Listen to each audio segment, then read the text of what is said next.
আরে ভাই, এর সামনে তো কোনো রাস্তাই নেই, কিন্তু এই ম্যাপে তো এখানেই রাস্তা দেখাচ্ছে।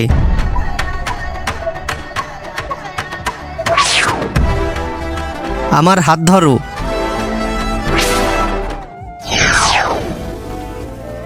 আরে ভাই, আমরা এটা কোথায় চলে আসলাম? আমার তো অনেক ভয় লাগতেছে। ভাই তুই ভয় পাস না, তোর ভাই থাকতে তোর একটা চুলও কেউ বাঁকা করতে পারবে না। এই দেখ, এই সেই গাছ যেই গাছের নিচে খাজানা আছে। নে খুঁড়ো তাড়াতাড়ি।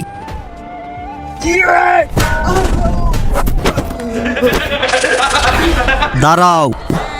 কিন্তু তার আগে বাংলাদেশ থেকে হলে লাইক করো, আর ইন্ডিয়া থেকে হলে সাবস্ক্রাইব করো। আমি বাংলাদেশি, তাই লাইক করে দিলাম। আর তুমি তোমার দেশের পতাকাটা কমেন্ট বক্সে দিয়ে যেও তো, দেখি কার দেশের পতাকাটা বেশি দেখা যায়। এই খাজানা পেতে হলে তোমাদের দুজনের মধ্যে একজনের লিভার না হয় কিডনি আমাকে দিতে হবে। তাড়াতাড়ি বলো, লিভার লাগবে নাকি কিডনি?